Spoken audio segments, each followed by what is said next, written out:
What are we discussing on today's Locked On Diamondbacks podcast? How Zac Gallen is absolutely cooked, and players the D-backs can either trade at the deadline or buy at the MLB Trade Deadline.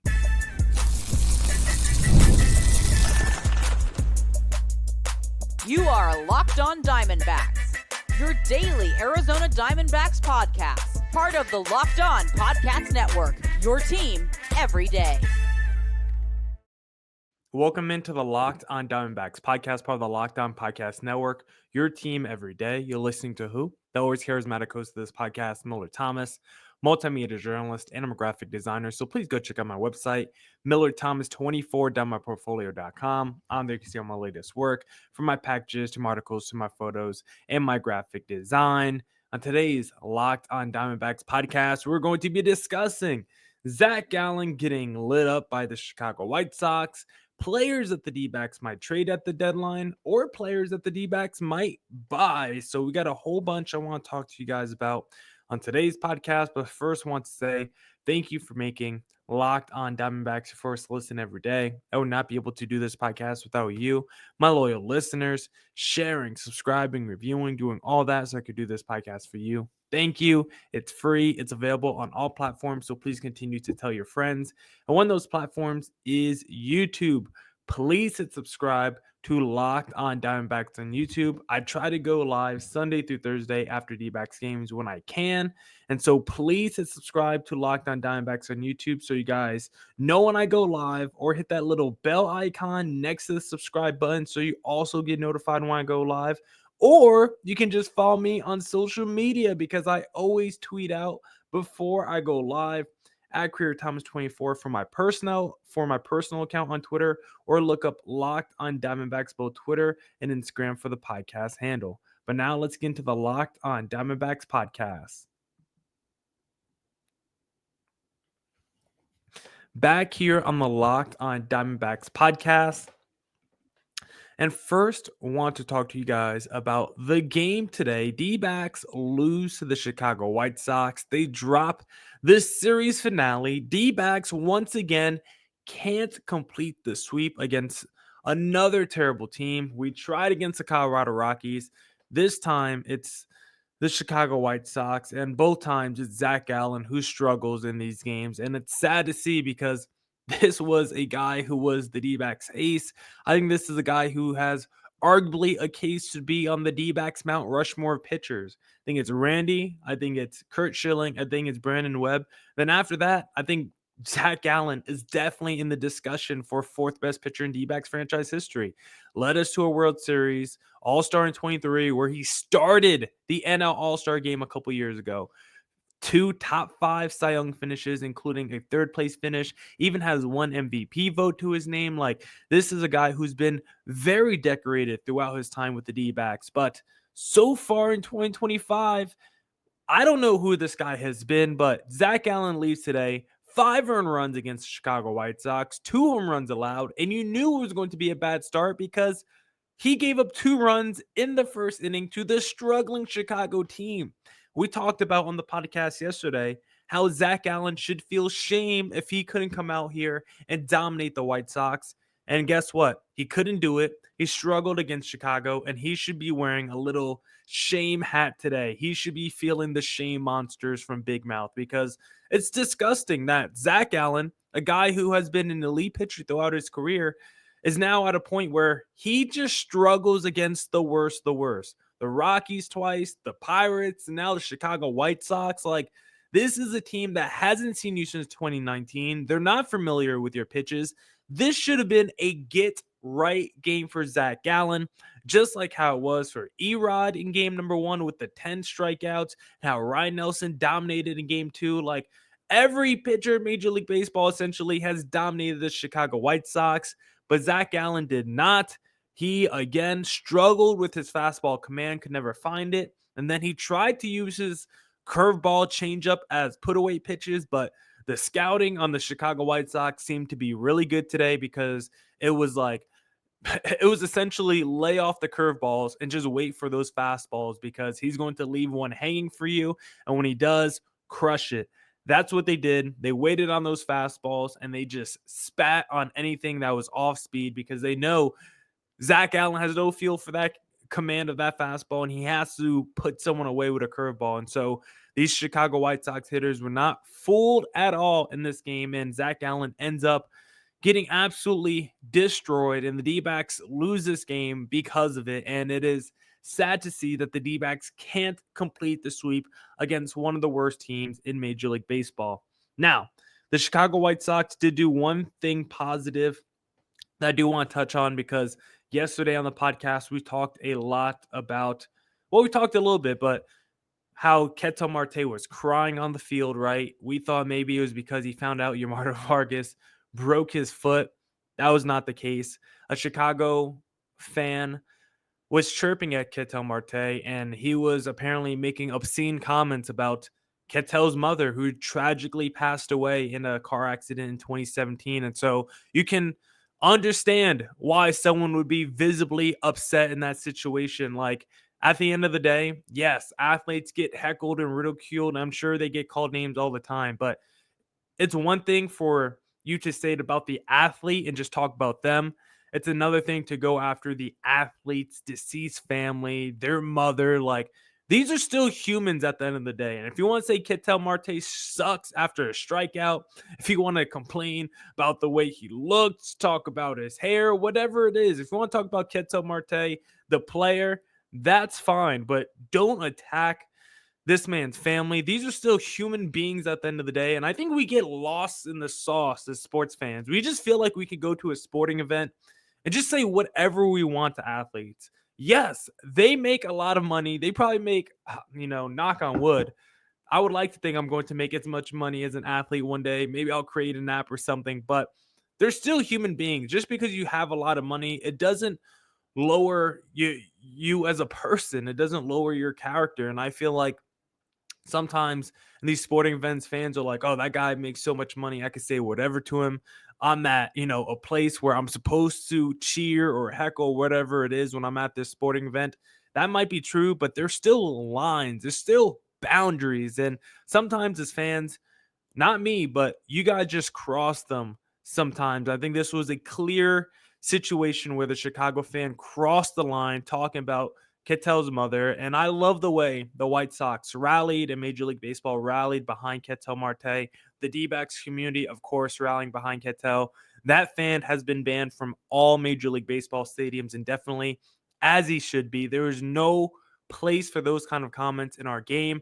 Yes, if you want to ridicule and heckle Ketel Marte, do it, but leave it there. Let's all remember these are just people, human beings at the end of the day. Let's not put athletes on pedestals. They're no better than us.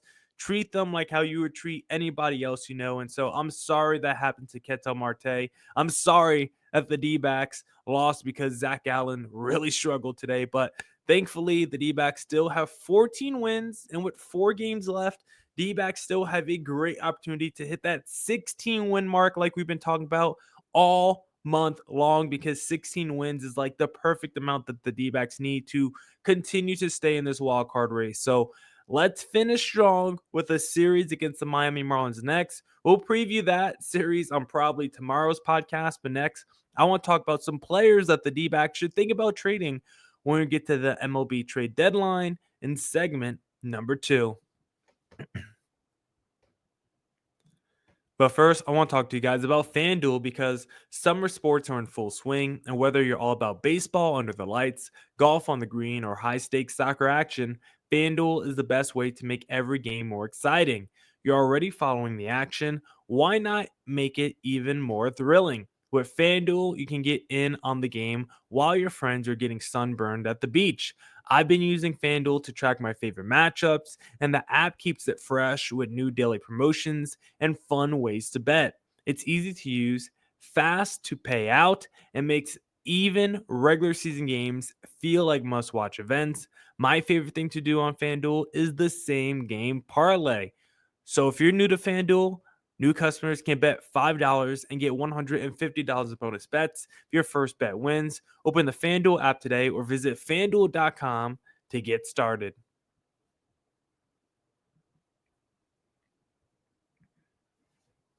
Back here on the Locked On Diamondbacks podcast, and let's have a conversation about some players that the D-backs should think about trading because there are some obvious names if the D-backs become sellers because ESPN just did an article ranking the top 50 trade deadline candidates, and half the people on this list are just Arizona Diamondbacks. And so there are obvious candidates that the D-backs could trade. A Eugenio Suarez, a little Josh Naylor, all the guys who are pending free agents, right? And the D-backs are a team that says they're still committed to winning. They're committed to being buyers at the deadline. And so this is a team that wants to try and go all in on 2025, despite the injuries to the bullpen and the rotation and even the lineup. This is a team that still wants to compete in 2025. But I think to do that, the D-backs might have to trade out some of their regular players to help out other positions of need. And so no matter how the next couple of weeks would go, I wouldn't trade Josh Naylor or Eugenio Suarez. Even though they're going to hit free agency, those are two guys that I would like to bring back, re-sign. I just think that's a lot tougher to do if you trade them. People are always like, listen, you could trade them and then sign them back in free agency. That happened like one time with Aroldis Chapman and the New York Yankees. Like, it is so rare for a player to get traded and then re-sign with the ball club the same offseason. And so I want Suarez and Naylor to come back next year. I want to wipe this season away. You know, if it continues to go sideways, no matter how bad it gets, I still want to bring back Suarez and Naylor for next year because I think they're very good. I want to bring back Merrill Kelly no matter what next season because he's still a stud. But one of the pending free agents who I think the D-backs should consider trading, whether they're up 3 games in the wild card race or back 5 games in the wild card race, I think it's time to pick up the phone and start seeing what you can get for Zac Gallen. It's sad to say, but Zack Allen at this point just does not help out the D-backs at all. And I think he would just be better suited for another organization. I do believe if Zack Allen gets traded, all of a sudden we'd be like, oh my God, how is Zack Allen pitching like an ace again? How does he look like the Zack Allen those first few years with Arizona? Because he's lost it. And I think he's in that Robbie Ray mode where there's just nothing that the D-backs can do to help him or help him get back on track. I do not trust our pitching staff when it comes to, or like our pitching coaches when it comes to helping out the staff, because there has been no evidence from 2025 that these guys can help out the pitching staff. And I think for Zack Gallen, he just might be a lost cause in Arizona, just like Robbie Ray that last season where he became a 3 true outcome guy, home runs, strikeouts, and walks. Well, Zack Allen's a 2 true outcome guy because he gives up home runs, he walks guys, but he does not strike out people.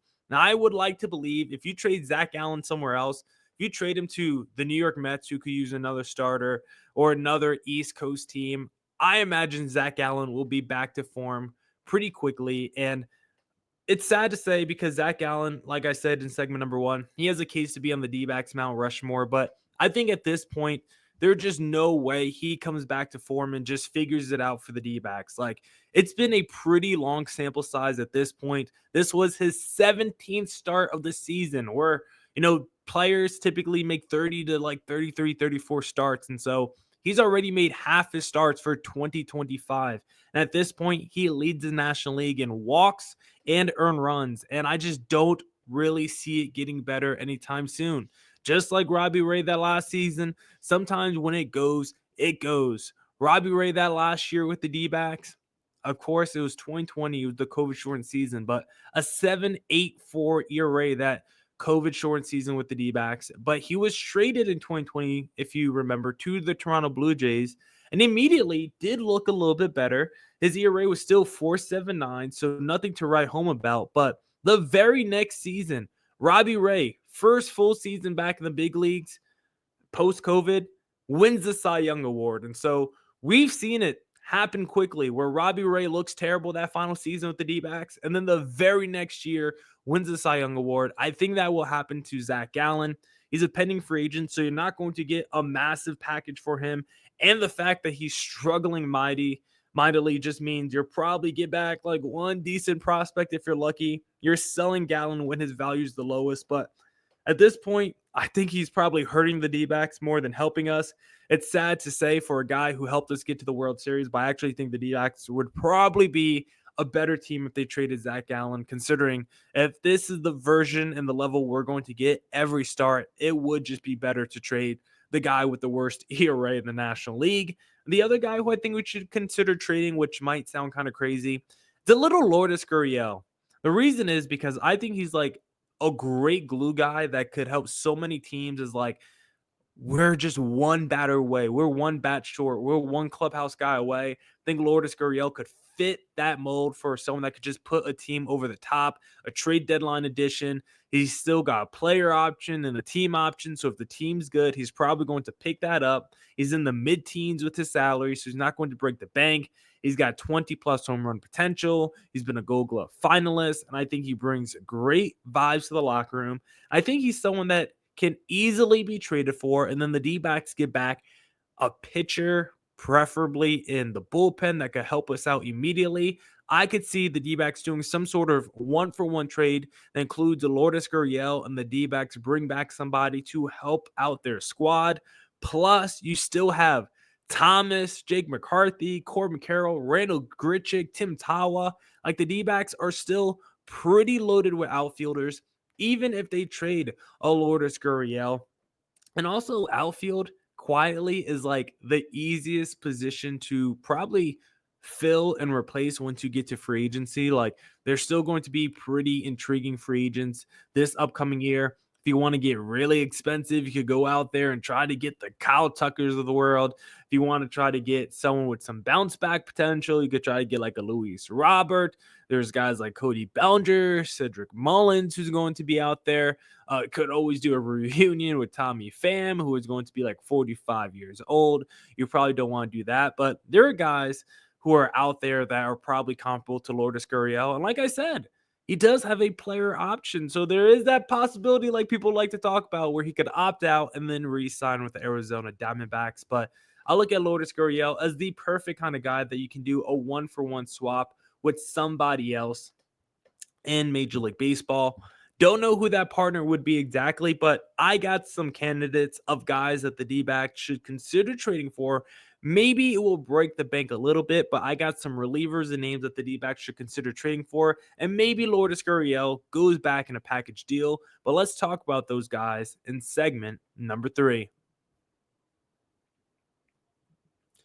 But first, I want to talk to you guys about Supply House, because get the supplies you need from the site made for the skilled trades, Supply House. Whether you're in plumbing, HVAC, or electrical work, Supply House is a reliable way to order products online. Their easy-to-use website is packed with helpful resources and the latest product info to help you get the job done right. Plus, with the complete inventory of over 200,000 parts from 400 plus top brands, you'll find exactly what you need delivered fast from coast to coast. Need help with an order? Supply House offers expert support and industry-leading service, so you'll always talk to a real person. And for the trade pros looking for an extra edge, their free Trade Master program offers exclusive perks like a dedicated phone line, free shipping, and discounts on every order. Thousands of skilled professionals are already taking advantage. Now it's your turn. Join the Trade Master program today at supplyhouse.com/TM and start ordering plumbing, HVAC, and electrical supplies with just a few clicks. Plus, use promo code SH5 for 5% off your first order. That's supplyhouse.com.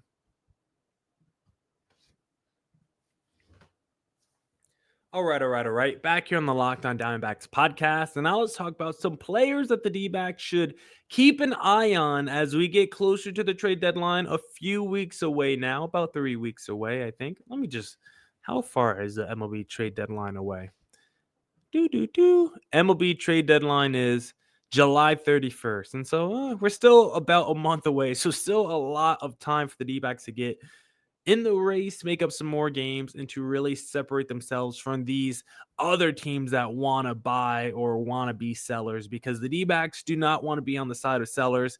They want to be on the side of buyers. But if you're looking at the top 50 MLB trade deadline candidates, a lot of D-backs players on this list, and they're all kind of considered 50-50, because the D-backs are a team 50-50 right now, whether they should be buyers or sellers.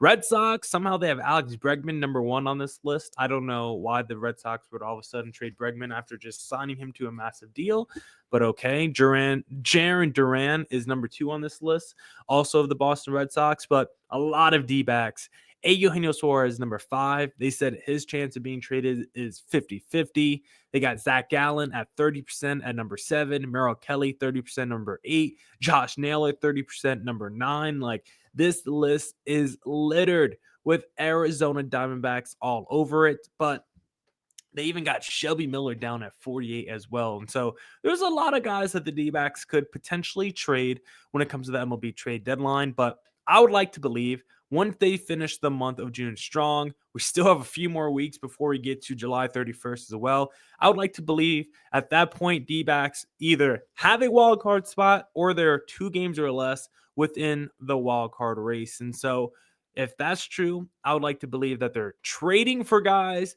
buying players at the deadline. And if that's the case, there are a couple guys on this list who I really like who potentially could break the bank, but I think it could definitely be worth it if you could add these guys to the back end of your bullpen. First one is Yohan Duran of the Minnesota Twins. D-backs actually traded Yohan Duran back in the day. I believe Duran, let me just double check this. Duran was traded in the Eduardo Escobar deal, and he's been fantastic for the Minnesota Twins as a reliever. Imagine if he's been on this D-back squad the last few years. We've really needed him. But Eduardo Escobar was a fan favorite for his little bit. But Duran, so good, so nasty. He throws 100. He's got incredible stuff. And he's a guy who, because he has 2 more years of team control, probably going to take a decent sized package to get him. He's pretty young. He's 27, 28 years old, 100-mile-an-hour sinker, elite strikeout numbers. Like, he's got the kind of profile where he could be an elite closer for you, but those kind of guys always tend to get a lot in return, even though it's funny. Young closers with high strikeout rates always tend to get like a good prospect haul back, but also we all know those guys are susceptible to Tommy John surgery and no one wants to pay them in free agency. Well, I guess some teams do because Josh Hader got paid not that long ago. Interesting. But for the D-backs, I think Duran could be a very interesting trade target considering he's already been in Arizona before. Emmanuel Clase, I think he would be more expensive than Duran because I think Clase just has a bigger, he just more prestigious. He's a little bit more pedigree. Duran never had more than 27 saves in a season. Meanwhile, you go in Clase's baseball reference and the last 4 years, he's led the league in games finished, led the league in saves the last 3 years. He had a .61 ERA last season, finished 3rd in Cy Young voting. Like, the numbers for Clase just scream this guy's elite. And the fact that he's under contract for less than $30 million for the next 3 seasons, this is a guy that I think would generate a huge package from somebody.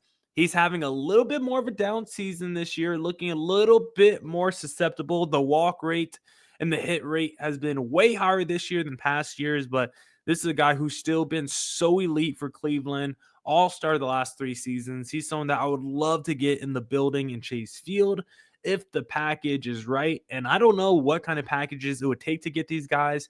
I would do almost anything that didn't include Jordan Lawler because I don't think I'm really married to any D-backs prospect. And so I want the Clases. I want the Durans. Felix Bautista coming off Tommy John looks like he's back with the Baltimore Orioles, who have been struggling this season, who have not done anything to put resources toward their squad. Bautista, pre-Tommy John, all-star in 2023. He's a strikeout machine, absolutely filthy. He's a guy, too, where I don't believe he's making a ton of money right now. 2 more years before he hits free agency. And so all these guys, they're going to cost a pretty penny because all of them have team control and you can hold on to them for at least 1 or 2 more seasons, with which the D-backs desperately need, considering like Justin Martinez and AJ Puck are like not going to be on the D-backs probably for most of next season. With Tommy John surgery, we're going to need one of these relievers for a little bit, right? Until the J Marts and the AJ Pucks come back, we're going to need the Bautistas, the Durans, the Clases to hold it down for a little bit longer than just a half-season rental. So I think the D-backs should definitely be interested in all 3 of those guys. Pete Fairbanks, who has been rumored to the D-backs for a while now on the Tampa Bay Rays. He throws upper 90s. He's a guy with a club option in 2026. doesn't break the bank as well. He's someone that I think is very good for the Tampa Bay Rays. And probably a little bit underrated and overlooked in Major League Baseball. He's been a guy where you look at his numbers have been very good the last few years. Strikeout rate has started to go in the wrong direction, but I think that's okay. I think we overrate strikeout rate at times. Sometimes your strikeout rate goes down, but you're still a deceptive pitcher that knows how to get outs. Like, that's the most important thing to me. Are you a master at your craft? Do you know how to get outs? And I think Pete Fairbanks can do that, even though the strikeout rate is going the wrong direction. I do not care too much about that. But a player whose strikeout rate never goes in the wrong direction, Aroldis Chapman, who, again, just 13 strikeouts per 9 innings at age 37, still throws 100 miles an hour, 1.36 ERA right now for the Boston Red Sox. And it looks like he's back after looking cooked with the New York Yankees in 2022. Aroldis Chapman is back to looking elite for Boston. And if the Dbacks want to sniff around the Chapman waters and bring in a guy who historically has been one of the best closers in baseball since 2010 when he broke in the league, like, there is an argument to be made that maybe Aroldis Chapman should be a Hall of Famer, a career 2.58 ERA, 350 saves. I wonder where Chapman is on the all-time saves list. I wonder if I could look that up real quick. All-time saves leaders. Let's see. I don't think I'm gonna. Can I do it quickly enough on here? Where are my saves? Here we go. Career. Chapman is 14. I thought he would have been a little bit higher, to be honest. Kenley Jansen's number 4 all-time in saves. Craig Kimbrell's number 5. I'm surprised Aroldis Chapman's only number 14. I would have expected him to be probably top 10, but he's about 28 saves shy of Joe Nathan to crack into that top 10 all-time. So maybe Chapman goes out there for 2 or 3 more seasons, and maybe he becomes a top 10 closer and saves all time in a D-backs uniform. Now that's it for this edition of the Locked On Diamondbacks podcast. Come back tomorrow for more Diamondbacks news coverage and insight. And as always, stay safe, stay healthy. Doses.